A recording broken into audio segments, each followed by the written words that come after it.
What the fuck is up, everybody? Welcome back to the What the Fuck podcast. This is episode number 24. Austin, 24. 24 goddamn weeks we've been doing this shit, and I'm ready to retire. You know what's funnier than 24, Devin?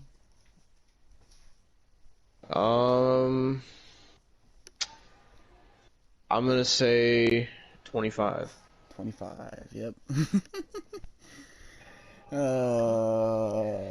Well, we got one big topic to talk about today, and Yeah, some other spoiler warning, topics. because it's going to be Yeah. Halloween Kills, so... Yeah. There hasn't really been much going on outside of that, really. Oh, I just found something, just by looking at my YouTube shit. Okay. So, breaking news on the What the Fuck podcast. This Uh, just in. Austin scratched his left ass cheek. Talk about awesome. nah. Well, first, we should probably get to my Keemstar topic, because I know you've been itching to hear about So that. is this your cancel fucking thing this week? Yeah, well, I guess it's going to be my first of two. Oh. I don't know who the Because... other person is. Oh, well, it's the person I just found out, but... Ooh. Keemstar, for the past, couple months, has been having a midlife crisis.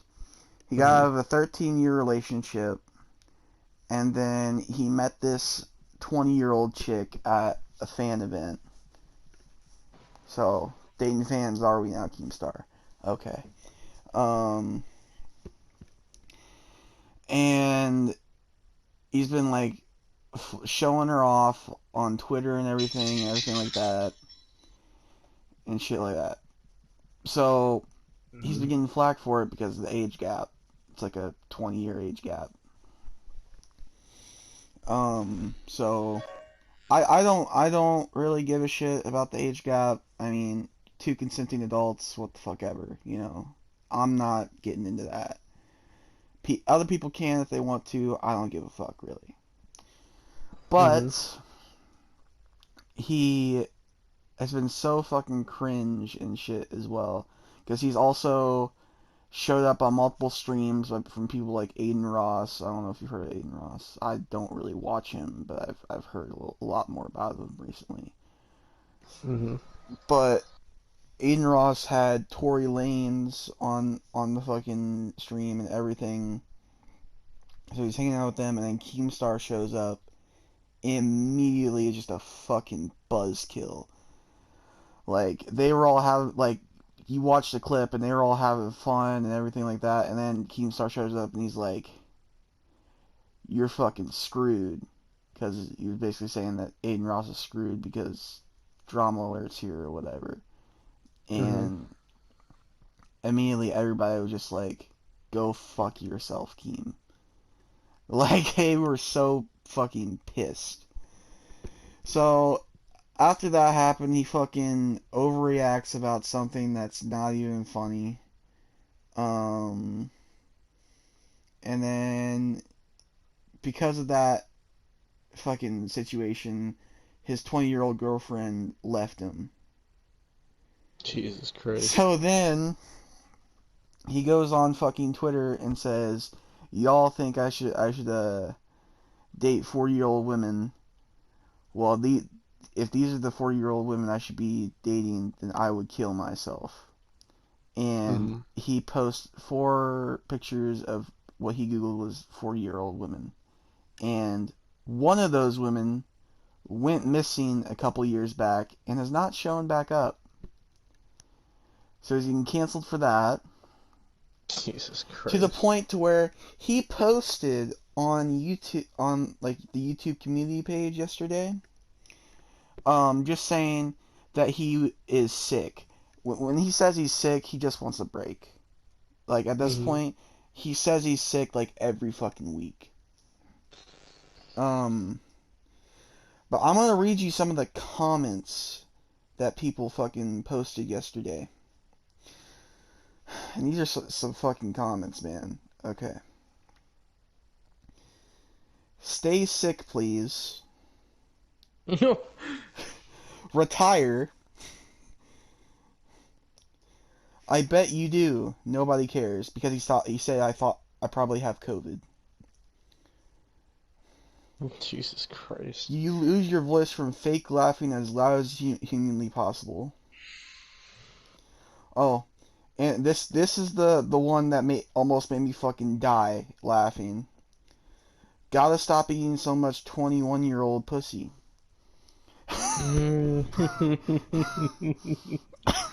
Jesus Christ.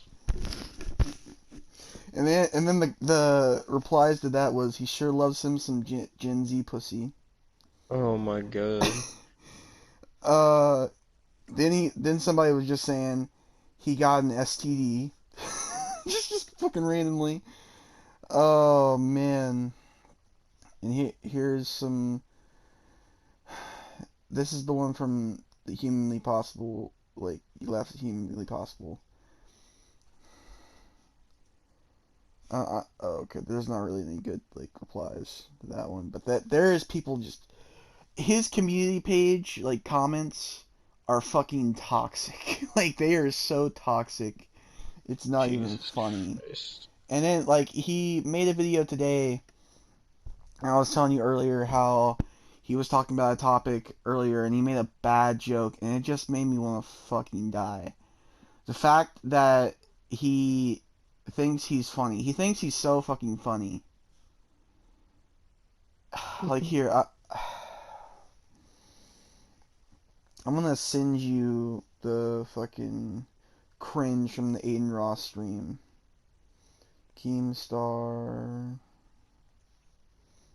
Aiden Ross, cringe. That's what you type in.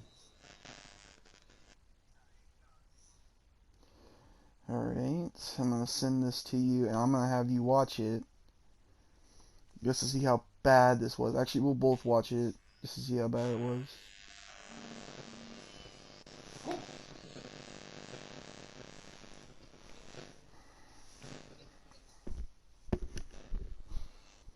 I'm about to click on it.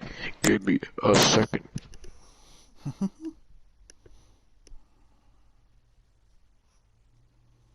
Tell me when you're at 000. I'm ready. You're in trouble. Oh shit. I'm at 000. Alright, in 3, 2, 1. You're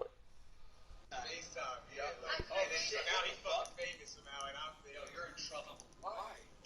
That crypto shit. His face. Everybody's like, what? Obligatory lanes.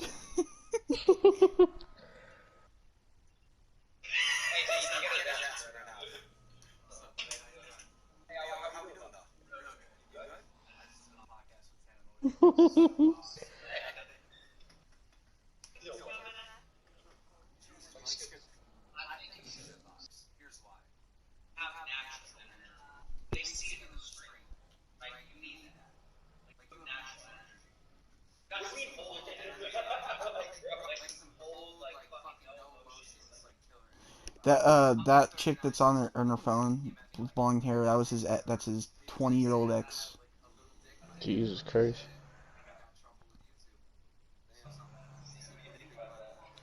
Oh my god, he looks so just like he does not want to be there.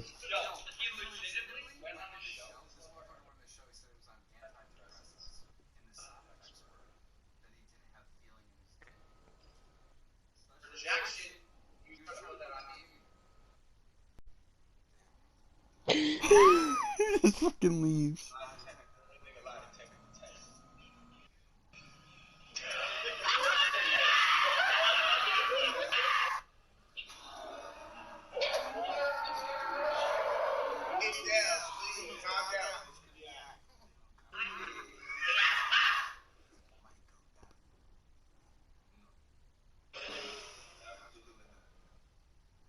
Tory Lane just didn't. It's like, what the fuck? Like, that's how bad he's been getting. Jesus Christ, man.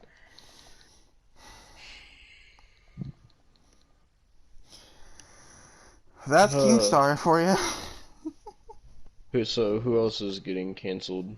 then? 'Cause you said you had some breaking news of somebody that just got canceled.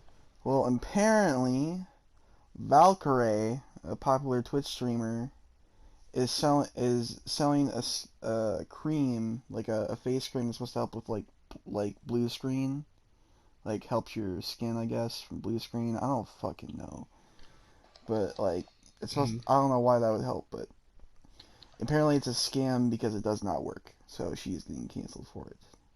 Jesus fucking Christ.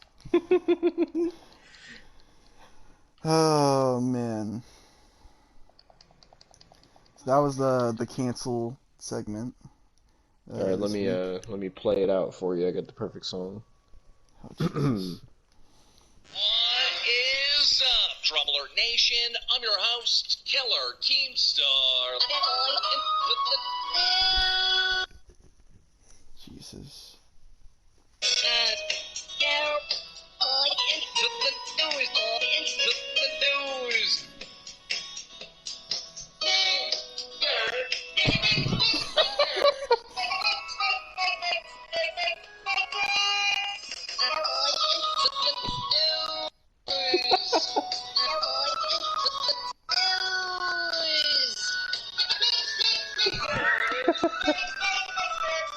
That was the cancel segment for the week.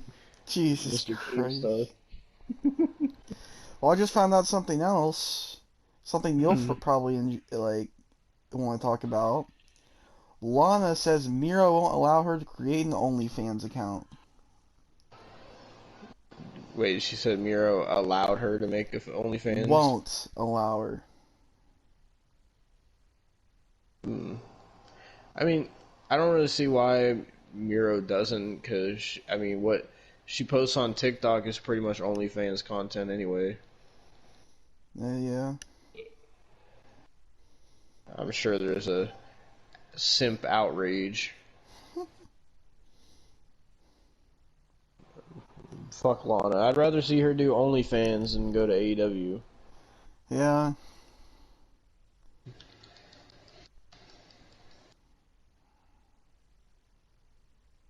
Oh my God! Somebody said, "Bye bye, Miro. She's going to leave him and make more money and be more famous than he would ever dream to be." Jesus Christ. Oh. Somebody said this is why God doesn't like him anymore. Jesus Christ.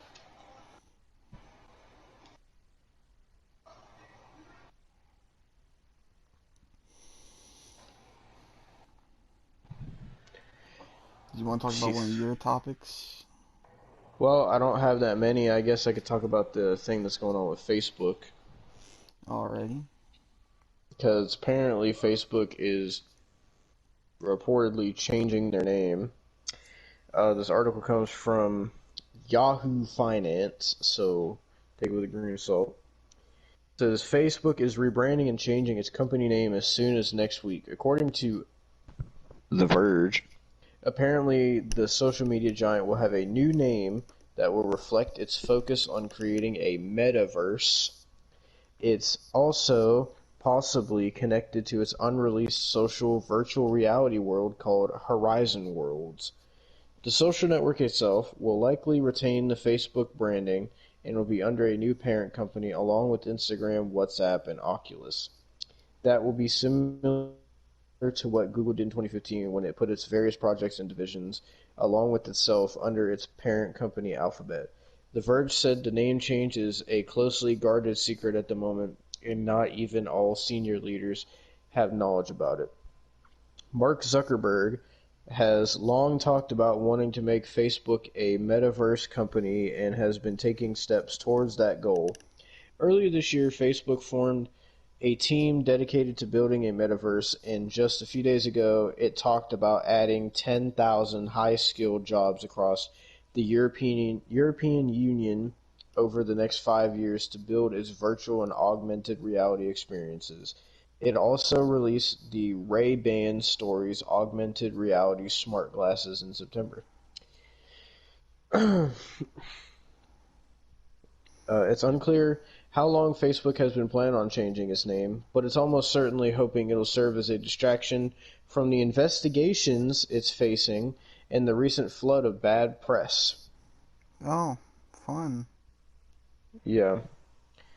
I'm trying to see if it shows, like... no, it does not. Okay. I wonder what the investigations going on with Facebook are. Let me try to look it up. Alrighty.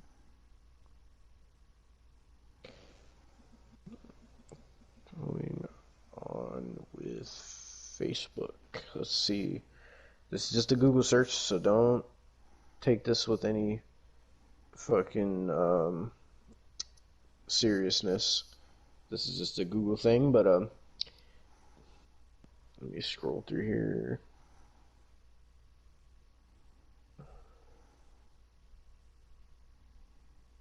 Okay, I'm not really seeing. I'm assuming it has. Yeah, okay, so it is the investigation is about a data breach that they had where people's data got leaked and sold to people and shit. So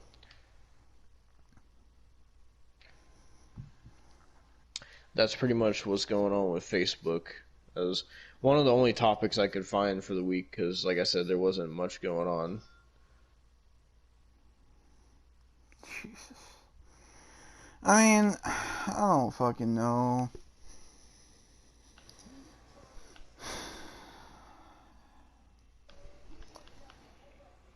I don't know. I don't really care, honestly. I only use Facebook for Messenger, so. Yeah. And a lot of people don't really use Facebook anymore. I mean, mostly older people use it, but I mean, I don't know. It's not like at one point in time it was like the biggest social media platform there was, but now like Instagram is really big, TikTok is massive. It's like you got Snapchat and Twitter and all that, so Yeah. Oh, well. Another movie just got announced. I'm just scrolling through Twitter and I'm getting topics. Transformers: Rise of the Beast. They come out June 24th, 2022. Mm-hmm. Supposed to be another live action Transformers movie.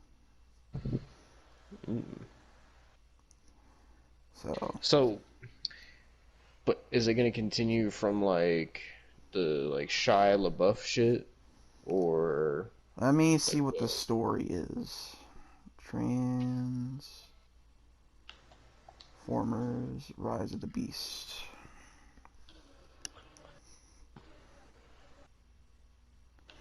Nope, it's going to take place during the 1990s.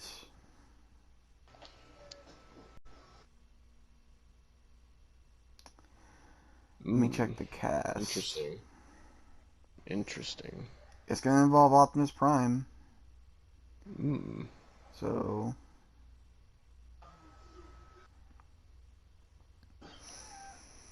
we get another Transformers movie. Hopefully it won't be a fucking explosion fest like the others. Jesus fucking Christ.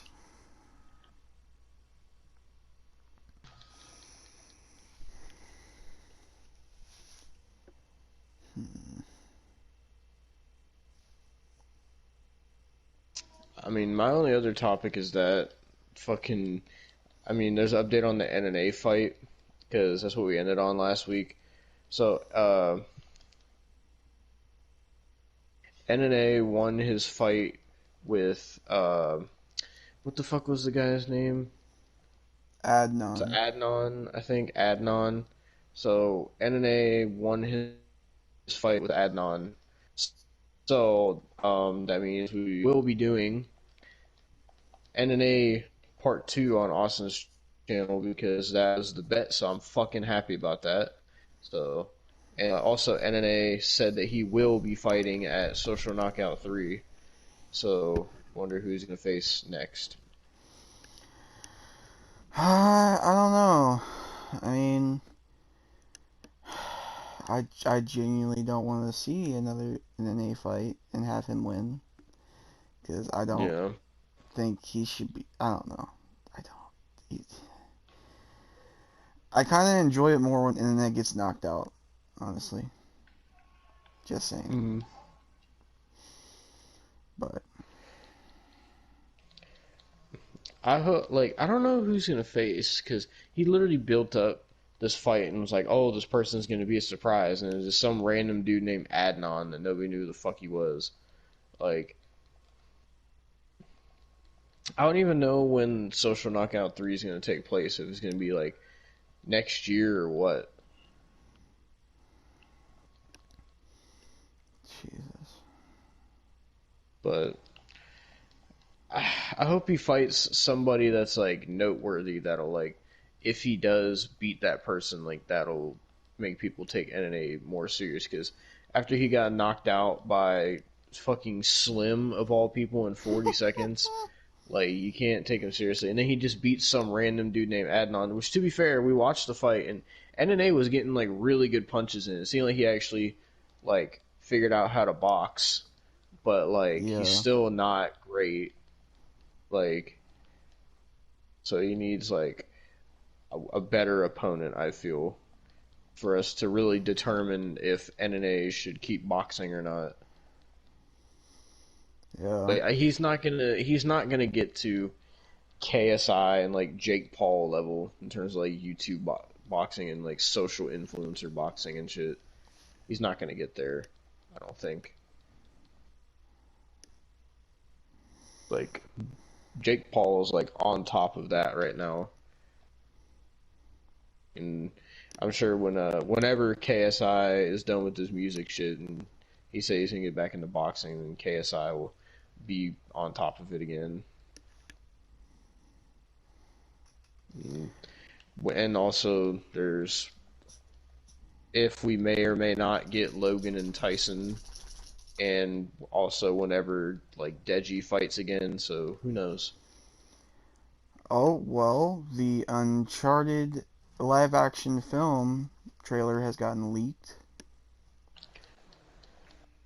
I'm not surprised. People leak and spoil everything. They spoiled the movie that we're going to talk about today, but I talked about that last week because I was pissed at people spoiling. So yeah, Well, let's talk about DC fandom. okay. You see what all was released for that because it's been a bit. So why do you want to talk about DC fandom? Are you a DC mark? I'm not a DC mark. I just is some things that I'm really looking forward to.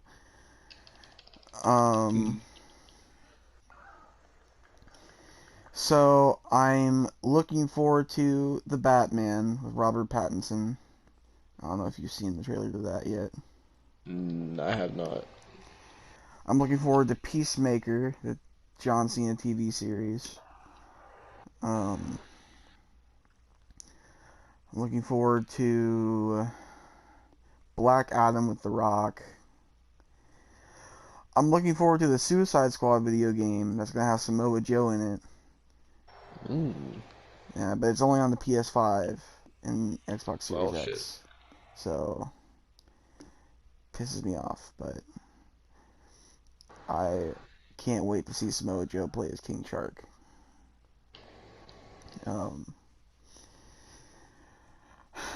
And Aquaman 2 I'm really excited for. Those all got trailers got released over the past week. Why am I getting this when I search that? Spider-Man No Way Home leaked Andrew's death scene. Yeah, it's people spoiling shit. They always do that. I've seen people posting. They're like, "Oh, here's like behind the scenes photos of Tobey Maguire and shit." I'm like, dude, like, fuck off. I want to see if this is actually real. Don't spoil yourself. I'm warning you. Well, I want to see if it looks legit, if it fucking load.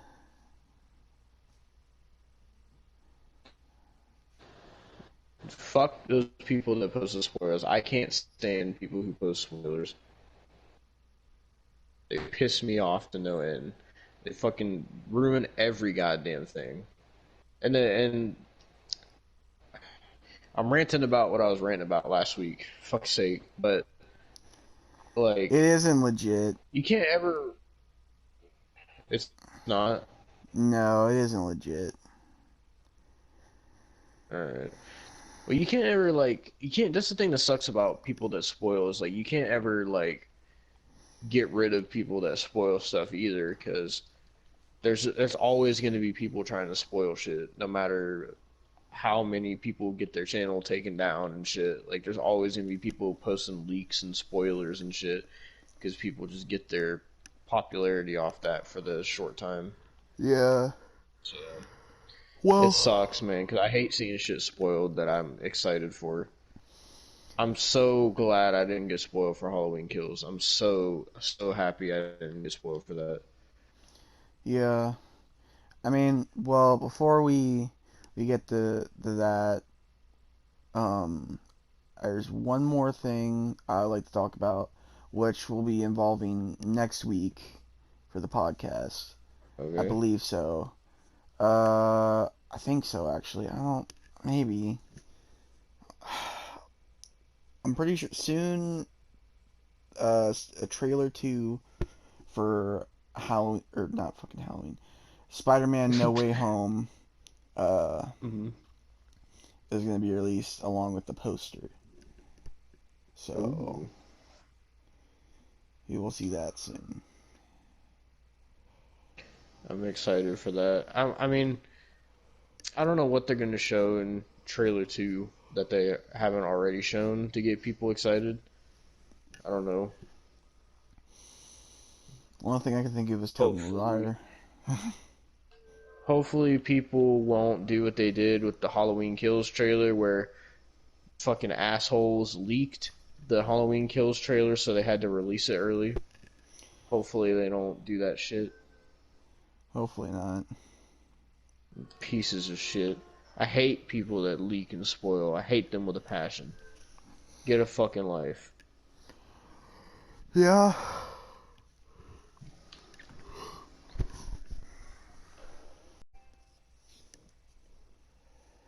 All right. Okay, well, what the fuck do we talk about now? Because there's not a lot of shit this week. There really, really isn't. I genuinely don't know.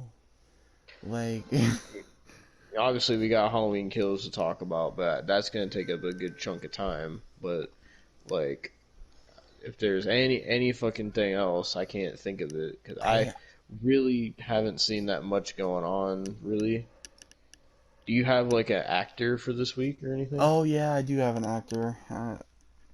Thank God, because I got nothing right now. Genuinely, I got nothing. I guess while you're doing that, I'll try to look for something. But Yeah. What the fuck? No, go back to IMDb. Okay. So who are you talking about this week? This week's actor is gonna be a long one Oh God. because it's Adam Sandler. Oh fuck. Adam Sandler. Oh no. Not Adam Sandler.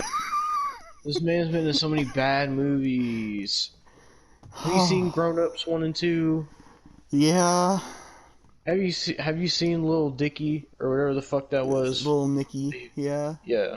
Have you seen fucking oh, he's been in so many bad movies, man. Have you seen Jack and Jill?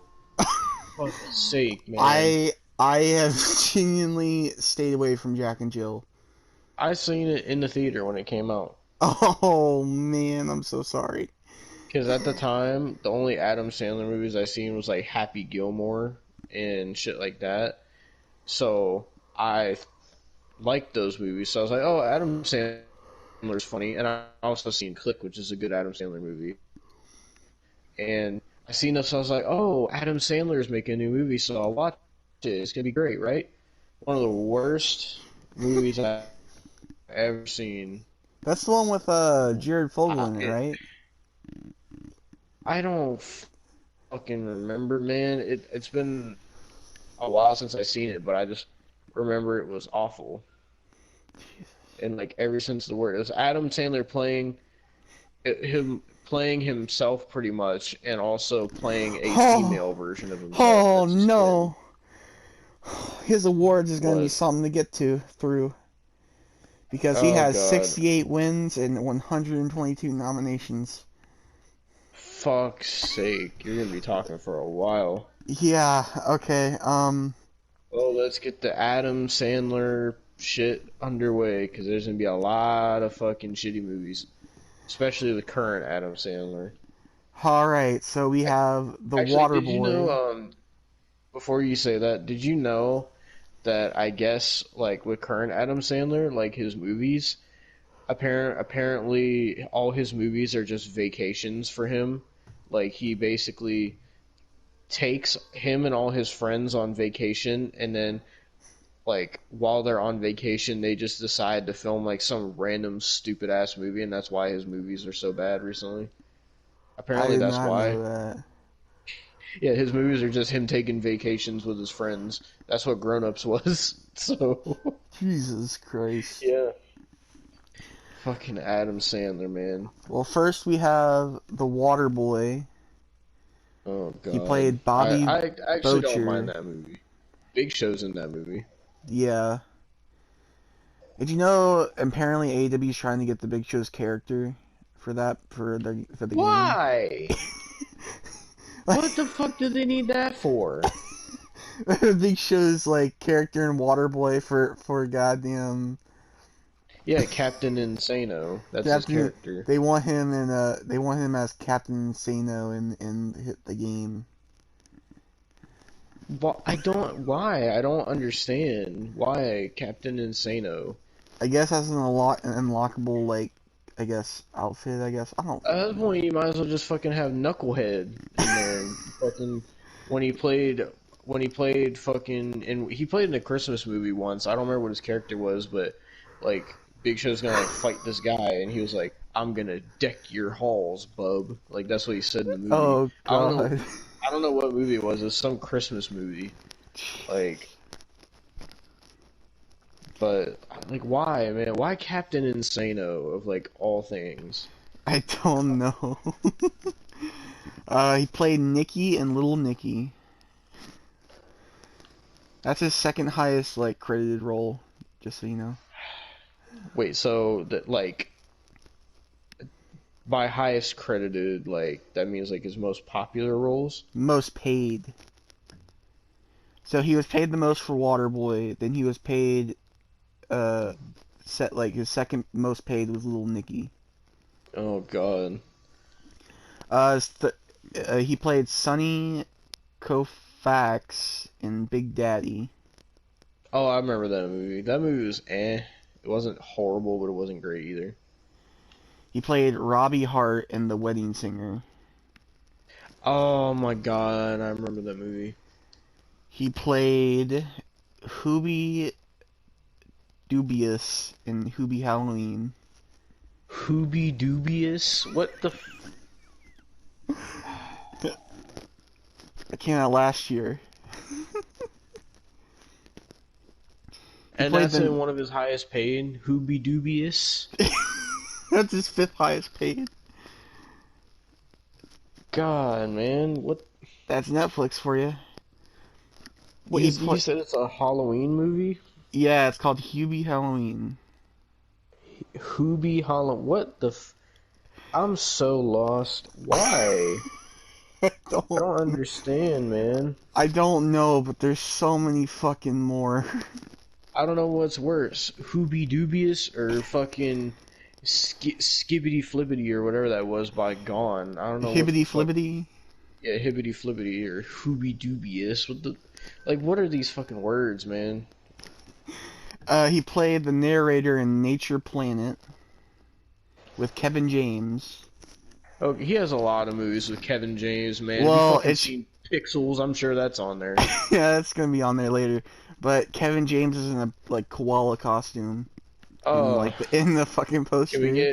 Can we get Kevin James in a koala costume versus James Corden in a mouse costume? Oh, dear God. And we could have that as like the main event in the fucking Kevin James movie, where he was a UFC fighter.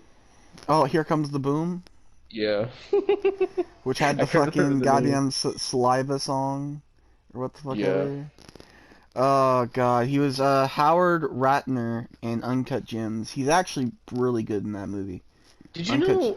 I don't know if this movie's gonna be on there, but did you know Adam Sandler had his own like animated Christmas movie where he played Adam Sandler? Oh no, I've heard of it. I think I've watched like half of it.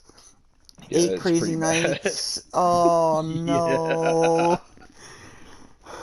That might be worse than Pixels, man. Pixels was pretty stinky. Jack and Jill was probably the worst Adam Sandler movie I've seen. He was in That another movie was Netflix film awful. called Murder Mystery with Jennifer Aniston. What the fuck is she up to? You should do her one of these days. Yeah, I could do her next week if you want. Because the only things I know she's been in is fucking Friends, and Leprechaun, the very first one. Well, now you know she's been in Murder Mystery. Yeah. Hotel Transylvania 3 has Dracula. Yeah. Wasn't he in the first 3 Hotel Transylvanias? Yep, and then this fourth one he is not. Well, fuck. You know, that's fucking wild. You know.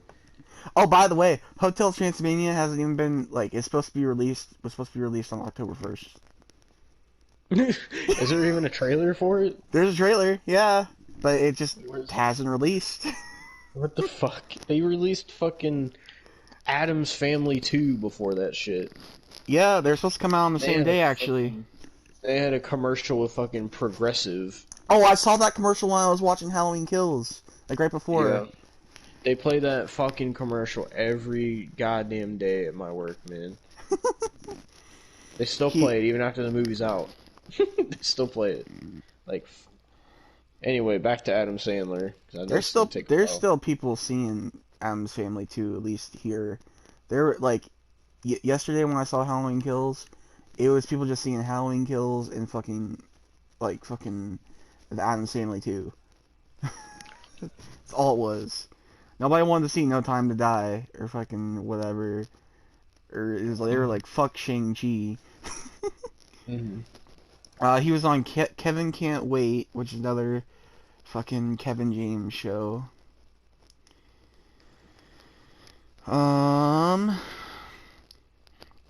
He was on Sandy Wexler, a Netflix TV show. He was in The Do-Over with David Spade. Oh, David Spade's another person he did like a lot of movies with. Like his group was like him, Kevin James, David Spade, and fucking Rob Schneider. Oh God. He was in The I'm Ridiculousness sure you'll talk about 6. Rob Schneider one day on here. He was in The Ridiculous 6 as Tommy. He was Dracula in Hotel Transylvania 2. He was Brenner in Pixels. Oh, yeah, I remember Pixels. I saw that in theaters. I saw that in the theater, Jinx. I remember seeing that. I was so excited because it was like a video game style movie. And I seen like Pac-Man was in it. I was like, okay, this is going to be cool. And then, of course, fucking Adam Sandler and Kevin James, because they made Kevin James the fucking president of the United States. Oh, God. I'll never forget that.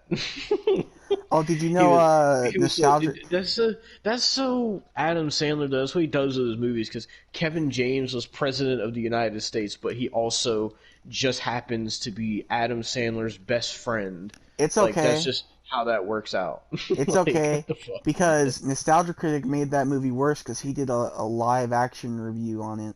Oh my fucking god. Fuck you, Nostalgia Critic. Why? Why, man? You make everything 10 times worse by doing that shit. Why, man? Is it that hard To wait 3 months for a fucking Blu-ray? You fucking bald, stone cold Steve Austin, Gilbert, fucking glasses wearing motherfucker. Like, come on, man. Fuck's sake. God, it pisses me off. Why do you have to do live action? For pixels? Oh my god, I'm red in the face right now. Why, Nostalgia Critic? For fuck's sake. Why? I'm sure there's fucking skits with the whole crew, fucking Malcolm and Doug and Tamara and fucking, don't forget Rob. Like, what could they possibly, I mean, Doug kind of looks like Adam Sandler a little bit. They got the same fucking hairline. And fucking, like, why? Why, man? You tell me, I swear, if they ever do a live-action Jack and Jill, I'm gonna have a meltdown. No, Nostalgia Critic's done Jack and Jill, but he hasn't done the live-action version. Thank fucking God. Why did he do a live-action Pixels? Did he really, like, was it one of the things where it was fucking because he didn't want to wait for the Blu-ray? Yeah. Was it that? Why? For that? Were you that excited to fucking see Pac-Man and Donkey Kong fucking get down with fucking Adam Sandler and Kevin James? Fucking Doug? Do you think that's fucking comedy? You don't want to wait for Adam Sandler? That's like sitting there saying you didn't want to wait for fucking Grown Ups too. And you had to have a live action with somebody playing fucking Adam Sandler, Kevin James, David Spade, and Stone Cold Steve Austin. I don't think I forgot Stone Cold was in that movie. Dude, I'm fucking crying. It's so fucking stupid. Why? What is the point of the live action? It's not fucking funny. And you fucking wrote your own songs for the goddamn wall. I'd rather fucking, like Austin does, bash my head into a fucking wall. Like, fuck's sake, Doug. Fuck off. No wonder they fucking had the Not So Awesome documents. People are sick of this shit, man. What happened to you being funny back on fucking whatever that website was that you used to post your shit on? That's when you were funny, and now it was doing live action. Like, why? No one wants to see you do live action. They want you to shut your fucking mouth, stop fucking doing live action, and forcing your fucking cats to be in skits, and forcing fucking Tamara and Malcolm and all these people to do this cringy dialogue. I'm telling you right now. And fucking laugh yourself to goddamn sleep with your fucking Seth Rogen laughs, and fucking think everything you and fucking Rob write is comedy gold, and fucking, oh yeah, it was so funny. It was so funny. I swear to God, whenever Austin releases this video, you're gonna see me go off when we did the Nostalgia Cringe where we watched this live action It's. Oh my fucking God, that was probably the most miserable I've ever been. In Nostalgia Cringe, that's what I'm gonna call it from now on, thought that shit was funny, and you have the audacity to do Pixels of any fucking thing, a movie that got bombed when it came out, and you didn't want to fucking wait. Did you think the movie was that fucking funny, Doug? Is that your basis for the comedy that you write? Is just fucking Adam Sandler? That's your basis? Oh. For fuck's sake, man. Like, what in the fuck? Why? Oh. I'm so pissed. Like, we're probably gonna have to watch that at some point, I hope you know. Because now it's piqued my interest. I want to see how bad that fucking is. Oh, God. Nostalgia Cringe Part 2 coming. Fucking, oh my God. Are like, you why sure? Pixels? Man, why? Doug! Are you okay? Is this why people got sexually assaulted on Channel Awesome? Oh no! Was it from this shit of you just not waiting and getting a fucking erection in your fucking pants for Pixels, Doug? Oh my God! Oh my we're supposed to be talking about Adam God. Sandler, not you. But no, you always have to go and do fucking live action. Oh, this is the newest movie. Oh, let's do a live action instead of waiting 2 months for it to come out on Blu-ray and do it the right way. Oh well, I don't want to get copyrighted by using movie footage. I would rather you get copyrighted and not get paid at fucking all than sit there and listen to your fucking cringy 47-year-old fucking boomer ass sit there and try to make up skits and comedy about fucking Pixels. Have you seen his Pixels live action? I've seen clips of it. Is it bad? He replaces Kevin James with Malcolm as Obama.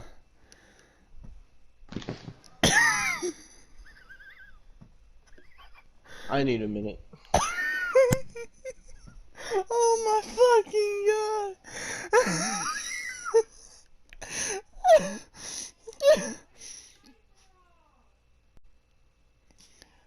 Oh my fucking god! Jesus Christ! Oh my god! Holy shit! Are you okay, Dad?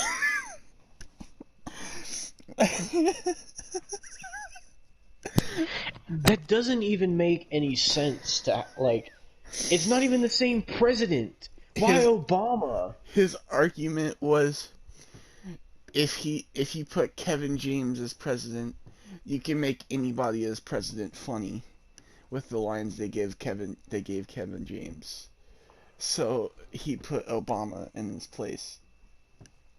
You might as well have just done Trump at that point. Well, maybe that was before Trump got It was elected, 2015. It was like right before he like, got if you're elected. really trying to make anybody funny, Doug, how about you should have did fucking Abraham Lincoln. How about that, Doug? You got the fucking forehead.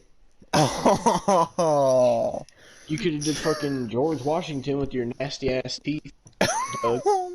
My fucking god. Like, you smoke 10 packs of fucking Marlboro Light menthols every day. Oh, I'm so fuck. Ooh, it pisses me off, man. Like, he's not funny. He's not, man. Matter of fact, I was gonna say I'm gonna go to the video right now, but I don't even feel like it. I genuinely don't even. Well, we're like gonna it. have to do it eventually now because you said Nostalgia Cringe Part 2. I know. Alright, well, let's get back to Adam Sandler. Yes, please, before I go on another DougWalker tirade. Please. End this misery. He was Max Sinkin in The Cobbler. He was Jim in Blended. I saw that in theaters. It was pretty bad. He was Adam Sandler in Brooklyn Nine-Nine. He was Grown Ups. He was Grown Ups. He was Lenny Feder in Grown Ups 2. He was Adam Sandler in Jesse. He was Dracula in I can't even speak now because all that shit. In Hotel Transylvania. He was Donnie in That's My Boy. He was Jack in Jack and Jill. Hey Devin, you want to know the worst thing about it? Endgame has a worse review than Jack and Jill. Devin?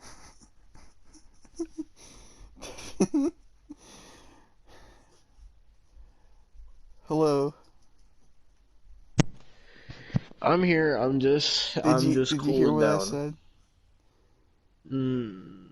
Just say it again, because I know you want to. Jack and Jill has a higher rating than Endgame. Avengers? No. Kurt Angle? Your Endgame that you enjoy. Well, that's just bullshit, because Endgame's a better movie than Jack and Jill. It's got a 3.3. He was Donald the Monkey in Zookeeper. Why was Adam Sandler a monkey? Is it like an animated thing? No, it's a live action film with Kevin James. What? No, I'm not even gonna ask. He was Danny in Just Go With It with Jennifer Aniston. He was Lenny Feder in the first Grown Ups. He was George Simmons in Funny People. He was Skeeter Bronson in Bedtime Stories. He was I hate myself Zohan for in this. Don't Mess with the Zohan. Oh no. That's all I'm listening to. I'm reporting this video for let's see, harmful or dangerous acts.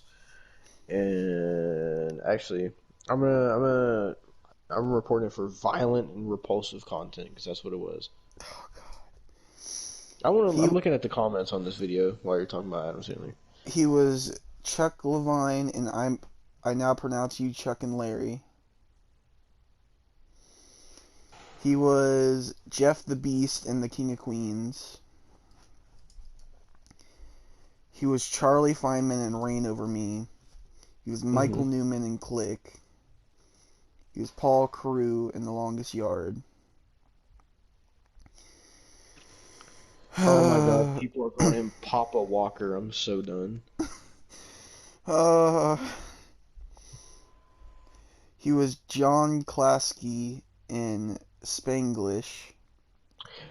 Oh, fuck you, Doug. You really Oh. gotta post a fucking Pixels Nostalgia Critic, and then you gotta post Nostalgia Critic's real thoughts on Pixels, and then you gotta post making of Nostalgia Critic Pixels. Fuck you, Doug. Oh, Jesus. And then you go ahead and post the fucking Adam Sandler song that you made. Oh my god. He was Henry Roth in 51st Dates. He was Barry Egan in Punch Drunk Love. That's a good movie, actually. He was Barry Egan in Blossoms and Blood. Why was he the same character in two different movies? Don't Was know. it a sequel? Might be, I don't know. Knowing Adam Sandler, he probably just forgot whatever dumbass names he comes up with. He was Dave Busnick in Anger Management. You know, one of the dumbest names I've ever heard was, it was from Pixels, and he had he has like this one guy that always plays like weird character roles or like creeper character roles. I don't remember his name. The guy who played Olaf? I don't God damn it! Now I gotta look it up because I never watched Frozen. You fucking Frozen Mark. I only know because that's what Doug portrayed him as in the Pixels review. Hold on. Let me see. He was Mambuza Bong in Rob Schneider's The Hot Chick. He was Davy in 8 Crazy Nights. Can this fucking show me the cast, for fuck's sake? He was Longfellow Deeds in Mr. Deeds. I think that's the guy. Yeah. Josh Gad. Yeah. Fucking his name in that movie. I know Adam Sandler wrote that movie. I know he did. This is fucking, the name was like one of the worst I ever heard. That guy I just said, his name in that movie was fucking, are you ready for this? His name was Ludlow Lemon Salt. That was his fucking name. Jesus Christ. And his whole story arc of the movie was that he fucking was a fucking chronic masturbator that fucking dreamed that he wished a fucking hot video game character was real, and then he ended up getting her in the end. So and then he fucked her because they had like Hubert babies, because the fucking chick was Hubert, and then he turned into the chick. Yep. He was the Peeper in The Peeper. Oh my god. He was Moses in Bulletproof. DougWalker, dude. He was Happy Gilmore in Happy Gilmore. He was Billy Madison in Billy Madison. Oh, I couldn't have guessed. He was Louie in Mixed Nuts. He was Pip in Airheads. He was Carmine in Coneheads. He was Dink the Clown and Shakes the Clown. What the fuck are these movies? Oh no. I've never heard of half of these, dude. Oh, he was Smitty in the Cosby Show. Oh.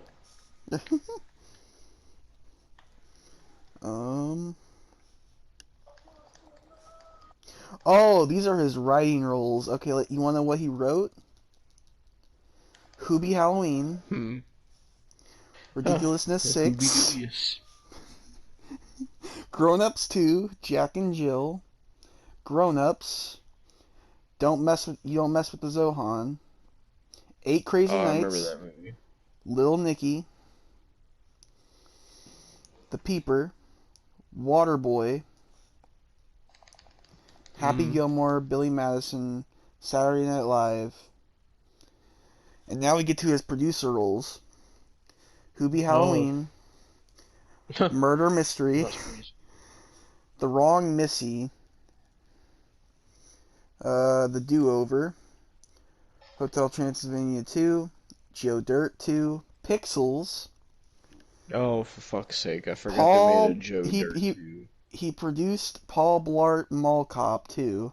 Oh, Kevin James is out. I'm telling you, it's just Oh, vacations with his friends. he produced Here Comes the Boon with Kevin James. He produced Jack and Jill. He produced Zookeeper with Kevin James.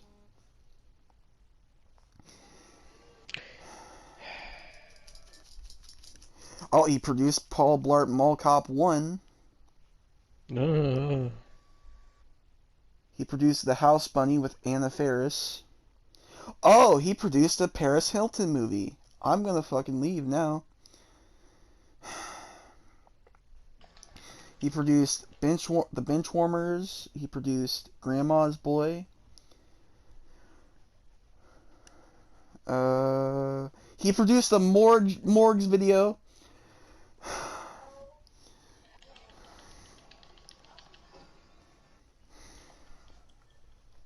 He produced The Master of Disguise. Man. Script Department. Here we go. Blended. Just Go With It. I Now Pronounce You Chuck and Larry. Click. 50 First Dates. Anger I remember Management. that movie. Oh, the soundtrack. Sesame Street Singing with the Stars. What? My Only You. He had the soundtrack for 8 Crazy Nights and Jack and Jill.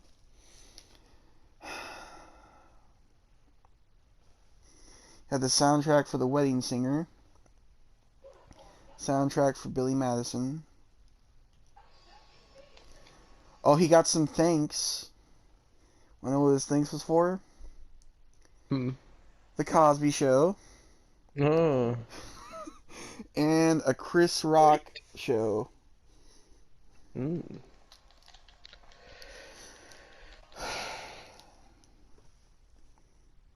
Oh, he was on the Late Late Show with James Corden.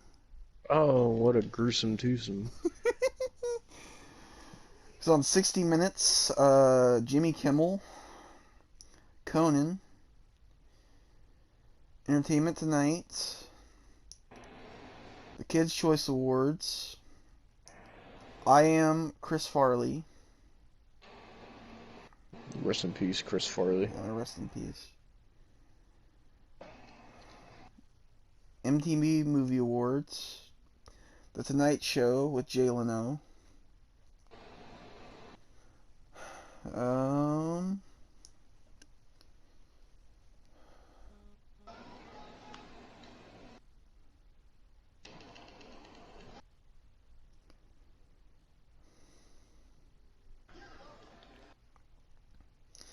The Daily Show with Trevor Noah. The Oprah Winfrey Show. I'm assuming he's been on a lot of TV shows and shit. And Sesame Street, The Very Best of Elmo. Oh. Great. Let's go to his awards.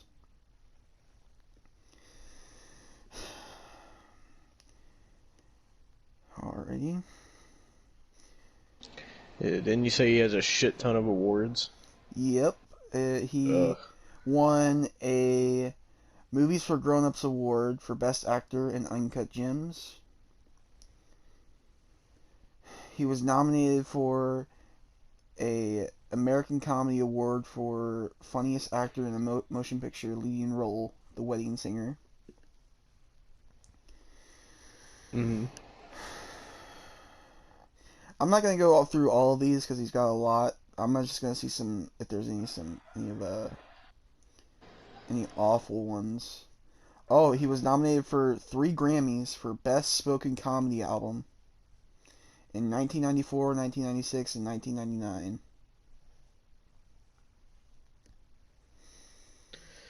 Oh my fucking god. Oh, he was nominated for a Kids' Choice Award in Hubie Halloween. Oh no, no, no, no.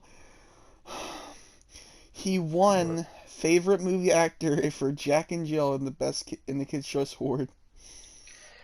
What? Who actually likes that movie? Who enjoys that? It was at the Kids' Choice Awards, so a bunch of kids. Well, fuck them kids. Is there anything else that's fucking ridiculous? It shouldn't be there. Oh. Okay, that's good. Okay. Worst acting performance in Odyssey Award. He won that for Pixels. Worst acting performance? Yes. Good.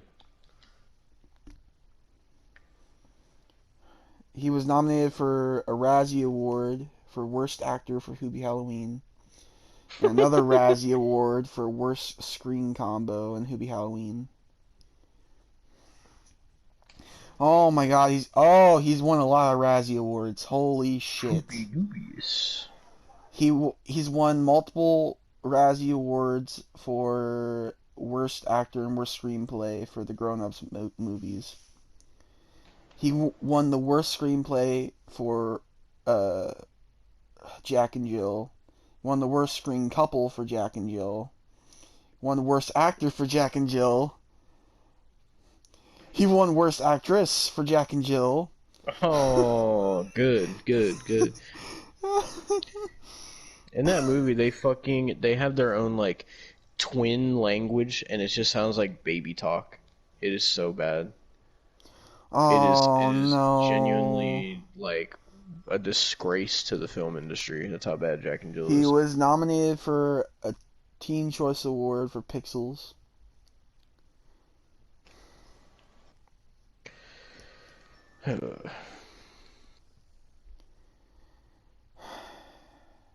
And that's it. I'm not reading all of them. I guess fuck that. There was Adam Sandler. Oh, God, dude. Start another clip. Alright, after that fucking Adam Sandler atrocity, we can finally get to the finale of the podcast this week. Yes, sir. It's going to be a shorter episode this week because there's not a whole lot to talk about. So we're going to be talking about Halloween fucking kills, baby. Well, do you want to start it off since you've had more time to process the movie than I have? So I saw this movie opening night because I'm a Halloween Nick Beard mark, and I saw it with my friend Tony, and we went to the Regal Cinema that's by me, and there honestly wasn't as many people as I thought there was going to be. There was only me, Tony, and like 6 other people in the theater, which I thought there would be more for, Halloween kills on opening day. But I'm glad there's some sort of people there nonetheless. Yeah. But we had fun. So going into it, I was excited. I didn't know what to expect because I didn't get spoiled at all, thank God. And so and before we go any further, I do want to say if you made it this far in the podcast and you have not seen Halloween Kills yet, this is a spoiler warning. We're going to be going in depth into spoilers, so if you don't want to be spoiled, please click off the podcast, go watch the movie, and then come back. But yeah, so it's on Peacock if you don't have money to watch it in theaters. Or if you don't want to get fucking kicked out of the stream constantly by Peacock, just fucking take your fat fucking ass to the theater and watch it. So I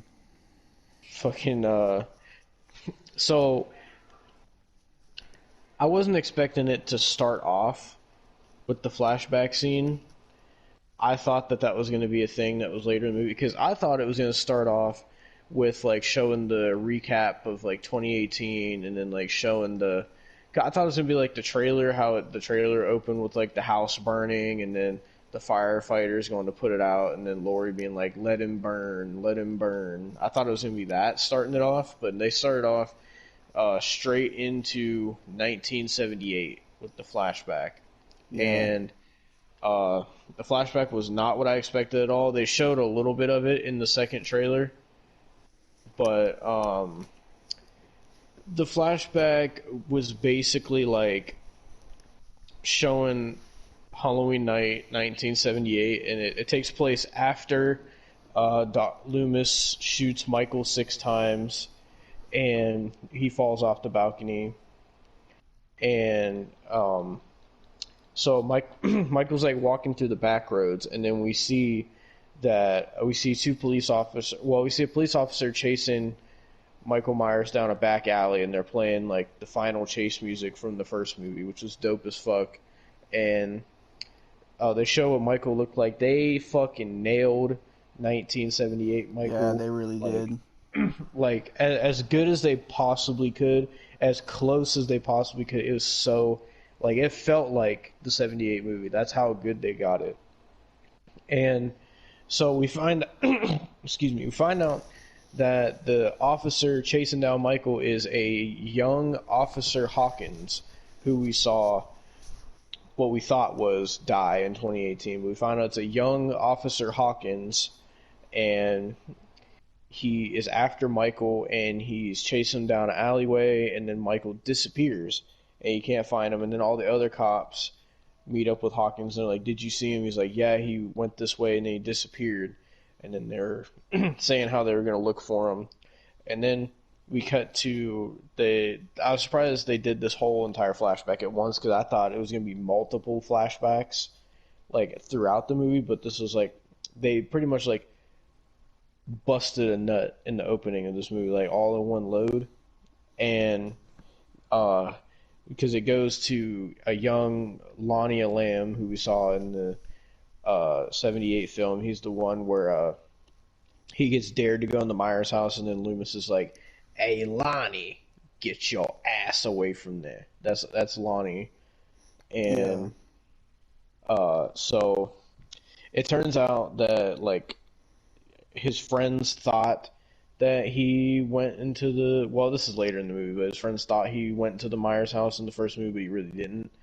So like Lonnie was like scared too.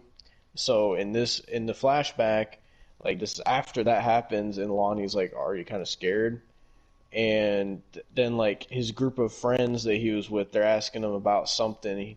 He's like, no, it wasn't me, it was Richie, who was one of the kids from the first movie. And they don't believe him, and Lonnie like stole something from them, I guess. And it's like these two girls and this guy, and they're like talking so much shit to Lonnie, and they're like beating the fuck out of him, like bullying him. And so then we see the cops pull up, and the cops telling them like, you guys need to get home, like right now, you need to get home. And they're just asking why, like what's going on. And they're like, the cop was like, he was like, have you seen a guy wearing a white mask stalking around here? And they're like, no, why? What did he do? What's going on? And the cop was just like, he murdered 3 kids tonight. And they told him to go home and shit. And so then they leave Lonnie there by himself, and before that they tell Lonnie that the boogeyman's gonna get him. So they leave Lonnie by himself, and fucking The flashback scene was so great, and It so was like really good. Lonnie's like he's trying to walk home, and he ends up tripping and falling, and when he looks up, there's Michael Myers, the shape, and he's walking towards Lonnie, and Lonnie is scared shitless seeing Michael walk towards him, and Michael's like doing the heavy breathing, and he just stops and like looks at Lonnie, and then all of a sudden Michael disappears and the cops are there, and Lonnie's like freaking out. He's like I saw him, and the cops are like, what's going on? And Lonnie's like, you didn't see him? It was the boogeyman. I saw him. He's gonna kill us all. And the cops figure out that Lonnie was talking about Michael, so they try to find him, and they can't really figure out where Michael is at first, but then they get the idea of like to go to the Myers house. And this movie marks the turn of the Myers house. And it's the original Myers house from the first movie. It's the same house, I think. Well, at least it looks exactly the same. Because I know the Myers house from the first movie, they like redid it into like a dentist office or some shit. So, and they moved it. They actually moved it from its original location to the location where they have like little like plaza from the one scene where like Brackett's like saying that a mask and like some knives got stolen. They moved it in that area, so that's where like the Myers house is now in real life. But so in this movie, they bring back the OG Myers house, which was really cool to see. They made it look exactly like the '78 one, like to a T. Like you could tell they really, really like paid They attention to detail, and they kind of had to they because were they really had John good. Carpenter on it, and they also like that was one thing they could not fuck up was the flashback because like John Carpenter like entrusted them to go back into his movie that he calls his masterpiece and to mess around with his timeline, so there was no way that they were going to be able to afford fucking that up, and I'm glad they didn't. Yeah, they were really good at like recreating some like things from '78, which really Yeah. amazed me. So Yeah. And so they go to the Myers house, and it's Officer Hawkins and the other officer that's his friend. I don't remember what the officer's name was, but uh, they go in the house. Well, they look up and I think they see Michael in the window or something, and then so they go in the house and they're looking around. The closet. There's Jack in there, I think, or there's like, oh no, there's nothing in there. I'm thinking about the scene later in the movie, and um, so they hear like some noise upstairs, so they go upstairs, and Hawkins is like looking in one room, and the other cop's looking in the other room. So the one dark-haired cop walks into Judas' room, and he looks out the window. And we find out that this cop was actually Michael's childhood friend, and he said that his mom like forced him to like have play dates with Michael and stuff. And they add the aspect of like he was like all Michael did was stare out his sister's bedroom window, almost like he was looking at his own reflection in the window, and that's all he would do basically. And he said Michael was like really weird, and so they added like that aspect to Michael where he like looks at himself in the window, I guess, yeah, and which that they have that later in the movie as well. And then he goes to say the quote like nothing. He said like the quiet town of Haddonfield where nothing ever happens. And then Michael comes out of the fucking closet and like pins him up against the wall like he did to Bob earlier in '78. And like there's like chase music going, it's intense. You're like, holy fuck. Like I was sitting there on the edge of my seat. I was like, oh my fucking god. I was so overhyped and overjoyed in that moment. I was losing my shit. And like Michael was fucking him up, and then he was like choking him, and then Hawkins comes in and he tries to shoot Michael, but he accidentally shoots the other cop in the neck, and then um he accidentally shoots the other cop in the neck, and he's like fuck. Like Michael gets away, and goes downstairs, and then Hawkins is sitting there tending to the other cop, and we see Michael go out the front door, but the police show up, and this was the most surprising thing about the flashback. Not just the police show up, not just the police. Dr. fucking Loomis is there. And Yeah, the actor they got looked exactly like Dr. Loomis. Like, he looked exactly like, as close to Donald Pleasance as they could possibly get. Yeah, they It really was fucking... crazy. They did amazing by getting that actor. Like, I don't know if maybe they used some deep faking or not. I don't know, really. But, Didn't look like it. like, yeah, it didn't really look like it. But, like, even like, you could, I mean, you could obviously tell when he was talking it's not Donald Pleasance, but his, like, the way he was delivering his lines, it sounded like something Loomis would say, and you could believe that was Dr. Loomis in 1978. And I was shocked because I did not think they were going to have Loomis in it. Like, I thought they were going to maybe say, like, oh, somebody better call Loomis, we got Michael, or something like that, but I didn't think Loomis would actually fucking be there. So then, like, Michael walks outside, the police show up, they start beating the shit out of Michael. Completely start beating the shit out of Michael. They take his mask off, they handcuff him, and so that's basically how Michael got recaptured, and that's why he was in Smith's Grove in the 2018 film. And Dr. Loomis is there, and he's asking Officer Hawkins, he was like, has Michael killed again? And, like, acting like the crazy Loomis.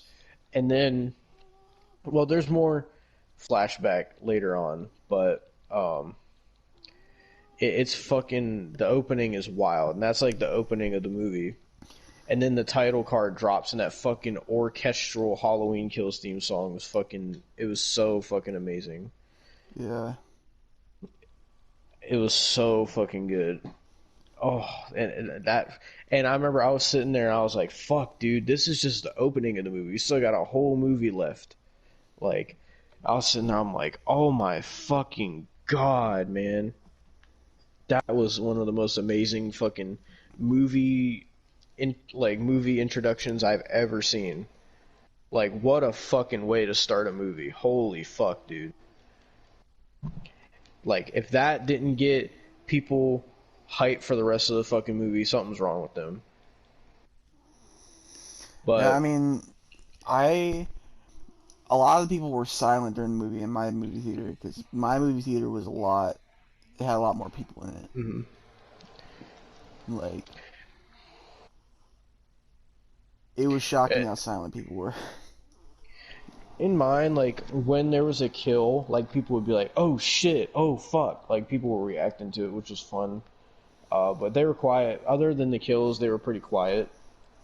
But yeah, like, it started off so amazing, and then you go back to present time in 2018, and you see, like, the aftermath of, like, the house fire, and then the firefighters putting it out, and then, like, Lori screaming, like, let him burn, let him burn. And then they show, like, Lori being taken to the hospital, and, like, it moves the characters forward, which is why I like the same night aspect of 2018 and Kills more so than Halloween 1 and 2, only for the fact that, like, Halloween 2 didn't really move the characters along that much. You could tell it's the same night, but it just felt like they really didn't move the characters along that much. In this movie, even though it's the same night, like, they move the characters along. They show how everything is affecting the characters. They show the characters growing. They show, like, more things happening to the characters. They show like, all their emotions. They show basically how some of the characters go crazy in it. Like, yeah. One thing I really liked is they showed that how losing her husband really affected Karen, because we didn't see that in the last movie, but, like, after the whole craziness of Michael Myers, she just kind of forgot about it because obviously she was worried more so about saving everybody's life than worrying about her husband that died. But then once the storm became calm, there's a scene where she's, like, sitting in the stairwell and she's just breaking, and you really feel for the characters in this movie. Yeah. Like, and even like Allison, like they show her like upset about her dad dying, and like they're not really sure how to cope with it, and they're trying the best they can, and but at the same time they're also worried about Lori, because Lori, like they show, she has to get surgery from her stab wound and shit, and like so like the characters are dealing with like so much in this movie. They're dealing with their own injuries, people that got killed, worrying about people that are injured, but at the same time the looming inevitability that Michael is still out there, and they all know it. And for most of the movie, like Karen is in denial about it because she thinks he died, but Yeah. they didn't know until fucking I think it was Sheriff Barker that told. I can't remember which character told Lori and shit, or which one told Um, Karen. I it think it was was Sheriff Barker. Sheriff Barker told Karen, Yeah, and yeah, the because he other did like one the interview with her. Yeah, told Allison. yeah. And so like then we also get introduced to characters from the first movie, because they reintroduce us to Nurse Marion Chambers, who we saw in the first movie in the opening with Dr. Loomis in the car going to pick up Michael. And then we also see the two kids from the first movie, Tommy Doyle and Lindsay Wallace, who Nurse Chambers was reprised by the same actress. Uh, Lindsay was reprised by the same actress. I think her name's Kyle Richards. Yeah. And for Tommy Doyle, they couldn't get fucking the guy who played Tommy Doyle in the first one, so they got Anthony Michael Hall to play And Tommy. Paul Rudd declined as well. Yeah, fucking Paul Rudd. Oh god. But so we get reintroduced to those three characters, and they're like at this bar, and they're telling like the story of what happened in '78, because it's like the 40-year anniversary. Keep in mind this movie takes place the same night as the 2018 one, so this movie is still set in 2018. So even Yeah. though it came out this year, it's still the 40-year anniversary of '78. So that's why they're talking about it so much in this movie. They talk about the 40 years like so heavily in this movie, and they introduce these characters like this couple. One's like a nurse and one's a doctor or whatever, and they kind of show them a little bit in the first movie, where they're like, it's the scene where like the kid Julian is like being babysat. Like you can kind of see them in the background getting in a car, which we do see Julian in this movie for like a scene. But Yeah. so they're at this bar, and we find out where they were going when Michael went to Julian's house. We find out that these characters were going to this bar to for this like celebration thing for Halloween, and so they are like, at first they get into like an argument with the older characters because they're like being too loud, but then they find out like who they are, and um they find out like who the characters are because Tommy tells the story, and they're like, oh, I'm sorry, I'll buy you a round of drinks, and they're all having a good time. And then also, I forgot, we also get reintroduced to Lonnie, who I don't know who he was played by, but they have an adult Lonnie who is the father of Cameron, who we saw in the last movie, who's Allison's boyfriend. And um, so Lonnie, like, we see a scene with like Cameron, like trying to get a hold of Allison, but he can't because he fucked up her phone in the last movie. And he's also Yeah. trying to get a hold of Oscar, who got killed on the fence in 2018, who they show is still on the fence. Um, and Cameron doesn't know what's going on, and he's walking through like this area, and then he sees like a cop laying there, and then we come to find out that that's Officer Hawkins, who got stabbed by Dr. Sartain in the last movie. And surprisingly, Hawkins was still alive, which I'm glad they kept Hawkins alive, because I didn't like the whole Sartain twist. I don't really think anybody did in 2018. But in this movie, they kind of made the Sartain twist kind of makes sense a little bit the way they explain it. But Cameron finds Hawkins and he calls for help, so that's how Hawkins gets to the hospital later in the movie. And then Cameron finds out about the whole Michael Myers stuff, and he calls his dad about it, which is Lonnie, and that's how like Lonnie finds out, and then so Lonnie's like kind of like bugging out about stuff, and then he's just like, oh, I gotta go, Cameron's in trouble. And then they see on the news, like, it's like a social media thing where it's like going everywhere because everybody's phones start getting notified.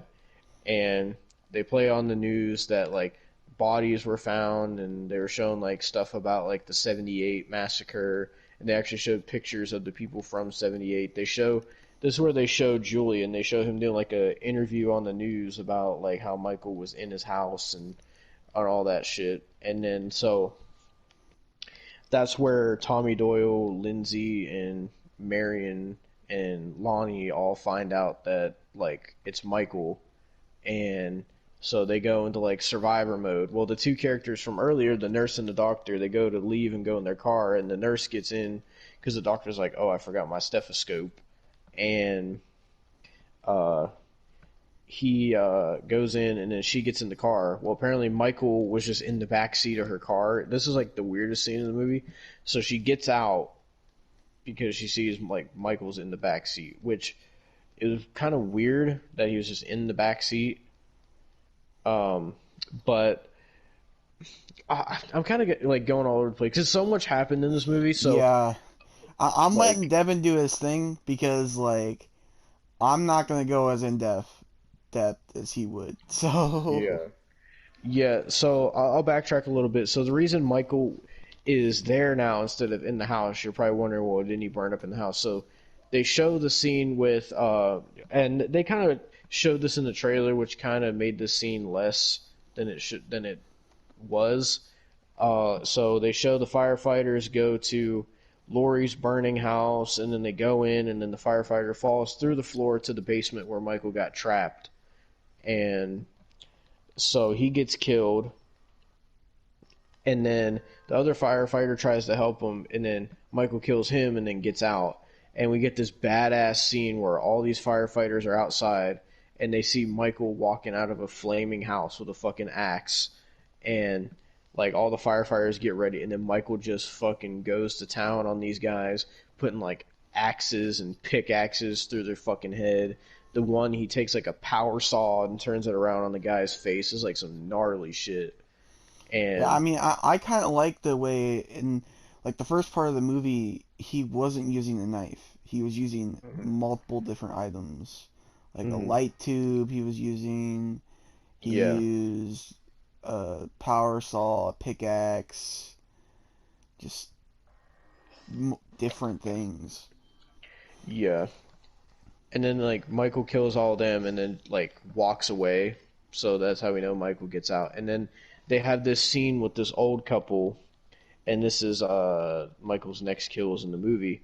He gets somehow is in these old people's house. I don't know how. And so the old people are flying like their drone thing. I don't know why they have a drone, but like this thing was kind of dumb because like the drone flies into a back room, and then all of a sudden the drone just gets hurled back at them. And I'm like, like thinking about it now, I was like, Michael was just a fucking dick for doing that. He just did that because he could, like, just throw that fucking shit back at him. Like, he didn't have to do that, but he just did it to be a dick. But like, so the guy's like, what the fuck? So he goes and looks in the room, and he like closes the door real fast. And this was a funny moment. He was like, holy shit. And the old woman was like, what? And he was like, there's a big man in the back room, and he's got a monster mask on. And the lady's like, well, what does he want? And the guy's like, I don't fucking know, call the cops. So then like Michael ends up coming out, and he he slits the old woman's throat, and then he fucks up the dude really bad. And then this showed how fucked up Michael is, because he sat the old lady like in the kitchen while she's dying, and he made her, as she's dying, watch him stab her husband over and over and over and over again with like 10 different knives while she's watching. Like, it was so fucked. Yeah. It was a great scene. Um, most of Michael's scenes were great scenes and pretty fucked up too. Yeah. There's one point where he actually like holds a fucking child's head. Yeah. So Like, so then after that, like, we know, like, oh, Michael's, like, back in town and he's fucking killing people. So that's how he ends up at the bar, I guess. So back to there, we go to where he's in the back seat, and the chick is like, oh my god, Michael Myers is in my back seat. So then Tommy Doyle, he gets this baseball bat that I guess he just has at the bar, and it's called like Old Reliable or some shit like that. And because they closed up on it a bunch of times, and um, so he goes out and he's like daring Michael to come out. Like, they make Tommy seem like a badass in this movie, but like Michael doesn't come out, and he turns the headlights on in the car, and like people are gathering. They're like, "What's going on?" And like some people are like, "Oh my God, it's Michael Myers," whatever. And then like Michael drives the car forward and almost hits everybody, drives down the street, and they're like, "Fuck, we got to go chase him." And then all of a sudden the car fucking crashes, and then we see like the crashed car, and Michael's just gone when they get to the car. I don't really know why he did that. I was kind of confused at that scene. That didn't really seem like something Michael would do. It was just kind of weird. But anyway, like, after that, that's when Tommy and Lindsay and Lonnie and Marion are all like, okay, Michael's fucking back. It's been 40 years. We gotta fucking take care of this. And um, yeah, it's like, I like the whole mob rules thing that they had with like Tommy and everybody getting the whole town against Michael to like hunt Michael down and shit. Like, no more hiding, no more being afraid of Michael. Like, the only way we can beat him is for all of us to team up together. We gotta. It's Haddonfield versus Michael. And yeah. I thought that was really well done. Tommy was like great at being the leader of the mob and shit. Though it did get to a point where like the mob way too crazy, and also at the hospital they also reintroduce us to Sheriff Brackett, who's another returning character and is played by Charles Cyphers, him in the first movie. And he's like still upset about like, because when he finds out that Michael's like out there again, like he gets pissed because he obviously is still upset that Michael killed his daughter Annie back in '78. Yeah. And there's just like so much that happened. Um, like, there's scenes uh where like Hawkins gets brought into the hospital and he just gets put into the same room as Laurie, and like they have this wholesome like talk or whatever. I guess they used to be like, they show that like they used to kind of be sweethearts back in the day, but it didn't work out or whatever. And they even like brought up another character from the first movie, Ben Tramer, and basically said like Laurie did end up getting with Ben Tramer, but it didn't work out or something like that. So I don't know if that's supposed to allude to the fact that if they're saying Ben Tramer was like Karen's dad or something. I don't know really, but um, like That'd be Hawkins was saying like, interesting. yeah, same here. I think it'd be interesting, but like Hawkins was like, I've always liked you, Laurie, and all this shit. And I guess Hawkins like tried to help her after that in '78, but Laurie was like so fucked up in the head that's why it didn't work out.